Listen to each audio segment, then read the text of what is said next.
दोस्तों, आज हम फिर से हाजिर हैं कोरोना वायरस से जुड़ी कुछ अच्छी खबरों को लेकर के। दरअसल दोस्तों, देश में कोरोना संक्रमण का आंकड़ा रोज नए रिकॉर्ड बना रहा है। पिछले 24 घंटों में देश में 24,000 से ज्यादा लोग कोरोना संक्रमित पाए गए हैं। इस हिसाब से देश में कोरोना संक्रमित लोगों की संख्या 7 लाख के करीब पहुंच गई है। इसके साथ ही हमने रूस को भी संक्रमितों के मामले में पीछे छोड़ दिया है। लेकिन राहत भरी खबर ये है कि देश में 60% की दर से लोग कोरोना से जीत भी रहे हैं। दिल्ली में ही संक्रमितों की संख्या में 14% की गिरावट दर्ज की गई है। दिल्ली में कोरोना मरीजों की संख्या को देखते हुए DRDO ने महज 12 दिन में एक कोरोना अस्पताल तैयार करने का अनोखा कारनामा कर दिया है। इस अस्पताल में 1000 बेड की क्षमता है। इतना ही नहीं, कोरोना अस्पताल बनाने के मामले में कर्नाटक ने देश का सबसे बड़ा कोरोना सेवा केंद्र बनाया है, जो तमाम सुविधाओं से लैस है। दोस्तों, आज हम आप लोगों को इन्हीं खबरों के बारे में बताने वाले हैं। नंबर 1, कर्नाटक के बेलागावी में होगा कोरोना वैक्सीन का ट्रायल। दोस्तों, भारत बायोटेक की वैक्सीन के ट्रायल के लिए देश के कई अस्पतालों का चयन किया गया है। इन अस्पतालों में कर्नाटक के बेलागावी का एक अस्पताल भी शामिल है। भारतीय चिकित्सा अनुसंधान परिषद यानी ICMR की निगरानी में होने वाले इस ट्रायल में जीवन रेखा मल्टी स्पेशलिटी हॉस्पिटल के डॉक्टर और स्टाफ के सदस्य शामिल रहेंगे। ये उन 12 अस्पतालों में शुमार है जिसे सरकार ने वैक्सीन के क्लिनिकल ट्रायल के लिए चुना है। 200 स्वस्थ वॉलंटियर्स की टीम पर पहली बार इस वैक्सीन को टेस्ट किया जाएगा। वैक्सीन निर्माता भारत बायोटेक और अस्पताल के डॉक्टर्स मिलकर क्लिनिकल ट्रायल करेंगे। इस अस्पताल के डॉक्टर्स की माने तो सामान्य तौर पर किसी भी वैक्सीन के ट्रायल में करीब 3 महीने का समय लगता है, लेकिन ICMR ने अगस्त के दूसरे हफ्ते तक वैक्सीन के इस्तेमाल किए जाने की घोषणा की है। इसीलिए वैक्सीन के ट्रायल को फास्ट ट्रैक पर रख दिया गया है, जिससे इसके प्रोसेस को तेज कर दिया गया है। नंबर 2, राजस्थान के स्कूलों में शामिल होगा कोरोना का चैप्टर। देश में कोरोना तेजी से फैल रहा है। इसे रोकने के लिए तमाम कोशिशें की जा रही हैं, लेकिन काबू में नहीं आ रहा। ऐसे में ये एक ऐसा वायरस है जो सदियों तक याद किया जाएगा, और शायद इसीलिए कोरोना वायरस को जानने के लिए अब इसे स्कूल के पाठ्यक्रम में शामिल करने की तैयारी चल रही है। राजस्थान सरकार के फैसले के अनुसार जल्द ही कोरोना वायरस पर एक चैप्टर को राज्य के स्कूलों के पाठ्यक्रम में शामिल किया जाएगा।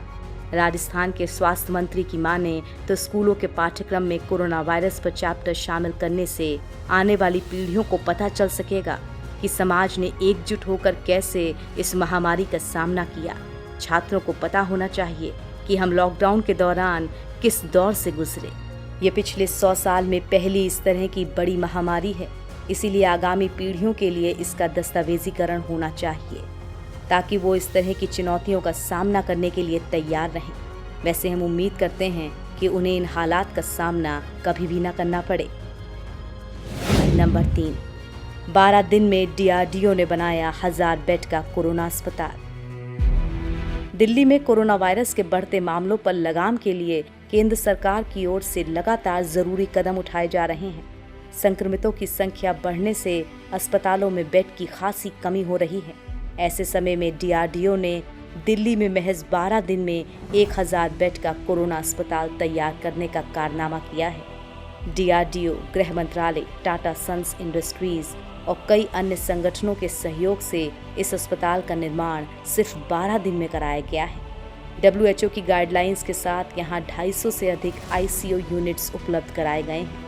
सरदार वल्लभ भाई पटेल कोविड-19 अस्पताल ने काम करना भी शुरू कर दिया है।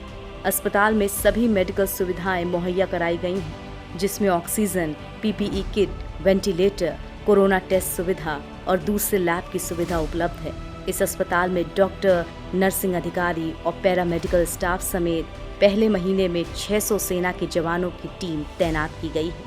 मरीजों की संख्या के अनुसार इसमें जरूरी बदलाव किया जाएगा। इस अस्पताल का दौरा खुद रक्षा मंत्री राजनाथ सिंह और गृह मंत्री अमित शाह कर चुके हैं। Number 4, chase the virus model से धारावी को मिली कोरोना से मुक्ति। एशिया की सबसे बड़ी झोपड़पट्टी धारावी को लगभग कोरोना से मुक्ति मिल चुकी है। दरअसल मार्च और अप्रैल के महीने में धारावी में रोज कोरोना से संक्रमित लोग मिल रहे थे, लेकिन चेज द वायरस मॉडल को अपनाकर प्रशासन ने धारावी को लगभग कोरोना से मुक्त करा दिया है। इस इलाके में कोरोना की रोकथाम के लिए स्क्रीनिंग, फीवर क्लिनिक, सर्वे और कॉन्ट्रैक्ट ट्रेसिंग पर जोर दिया गया। उसका नतीजा ये रहा कि कभी धारावी में 100 से अधिक केस एक ही दिन में सामने आते थे, लेकिन अब केवल 2 केस आ रहे हैं। दरअसल प्रशासन ने इस इलाके में चेज द वायरस मॉडल के तहत कॉन्ट्रैक्ट ट्रेसिंग, फीवर कैंप और लोगों को आइसोलेट करना और टेस्ट करना शुरू किया। स्कूल कॉलेजेस को क्वारंटाइन सेंटर बनाया गया। वहां अच्छे डॉक्टर, नर्सेज और 3 टाइम का खाना मरीजों को उपलब्ध कराया गया। रमजान के समय मुस्लिम लोगों को डर था, लेकिन क्वारंटाइन सेंटर में बेहतर सुविधाओं को देखते हुए वो खुद सामने आए, जिसकी वजह से कोरोना की रफ्तार पर धारावी ने ब्रेक लगा दिया। नंबर 5, कोरोना संक्रमण फैलने से रोकेगा कोविकोट।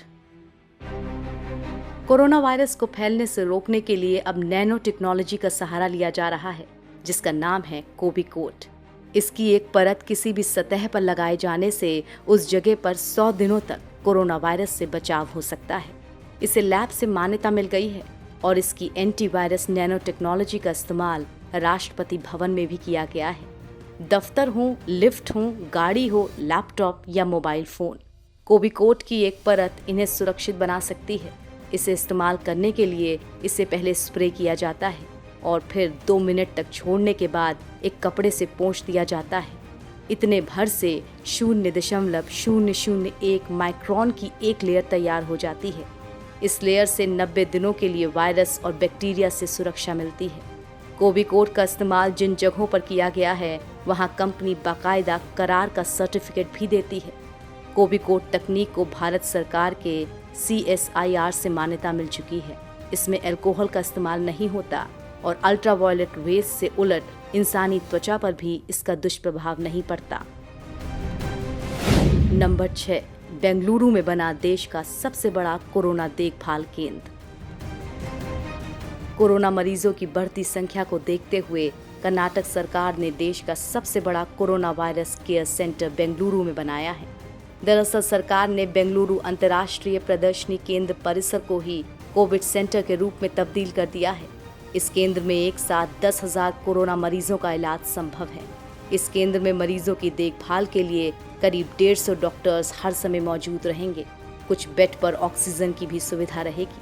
अगर किसी मरीज को ऑक्सीजन की जरूरत पड़ती है तो उससे कोई दिक्कत नहीं होगी। इसके अलावा अगर किसी मरीज की हालत नाजुक है और संक्रमण बढ़ता है तो नज़दीकी अस्पताल में उसे तुरंत पहुंचाने की व्यवस्था भी है। इस केंद्र में नर्सिंग स्टेशन, रसोई और अन्य सुविधाओं की भी कोई कमी नहीं है। इसकी सबसे बड़ी बात यह है कि यहाँ पर बच्चों को भी रखा जा सकता है। नंबर 7, दिल्ली में कम हो रही है कोरोना संक्रमण की दर। दिल्ली में रोजाना भले ही 2000 से ज्यादा कोरोना मरीज मिल रहे हों, लेकिन अच्छी खबर यह है कि दिल्ली में संक्रमण दर में तेजी से कमी आ रही है। अब 100 में से महज 10 लोग ही संक्रमित मिल रहे हैं। एक समय ये संख्या 35 तक पहुंच गई थी। आंकड़ों पर नजर डालें तो लगता है कि दिल्ली की हालत तेजी से सुधर रही है। 23 जून को 16,152 लोगों की जांच में कोरोना के 3,947 मामले सामने आए थे। लिहाजा संक्रमण का दर 26% था। 5 जुलाई को कुल 23,136 लोगों की जांच में 2,244 केस सामने आए। अब संक्रमण दर 9.8% है, यानी बीते 2 हफ्ते में संक्रमण की दर 14% कम हुई है, जो दिल्ली वालों के लिए एक राहत भरी खबर है। वहीं दिल्ली के CM केजरीवाल ने लोगों से प्लाज्मा दान करने के लिए फिर से अपील की है। दरअसल कुछ दिन पहले ही दिल्ली में प्लाज्मा बैंक शुरू किया गया था, जिसमें ठीक हुए मरीज अपना प्लाज्मा दान कर सकते हैं। नंबर 8, आयुर्वेदिक तरीकों से मजबूत होगी इम्यूनिटी रिसर्च। कोरोना वायरस का खतरा अभी कम नहीं हुआ है और संक्रमण के मामले भी तेजी से बढ़ रहे हैं और पूरे भारत में अब तक 6.5 लाख से भी ज्यादा मामले सामने आ चुके हैं। इस वायरस से बचने के लिए डॉक्टर्स की तरफ से तरह तरह के इलाज की प्रक्रियाओं के बारे में भी बताया जा रहा है, जो प्रभावी रूप से मददगार भी साबित हो रही हैं। लेकिन एक रिसर्च से पता चला है कि कोरोना से बचने के लिए लोगों को इम्यूनिटी को मजबूत करना होगा और इम्यूनिटी मजबूत करने का सबसे आसान तरीका आयुर्वेद में ही है। कोरोना से बचने के लिए सबसे पहले लोगों को गर्म पानी पीने की आदत डालनी होगी। पानी में पिपरमिंट और अदरक डालकर पीने से इस मौसम में सर्दी जुकाम से बचा जा सकता है। इसके साथ ही तुलसी के पत्ते खाने से गला साफ होगा।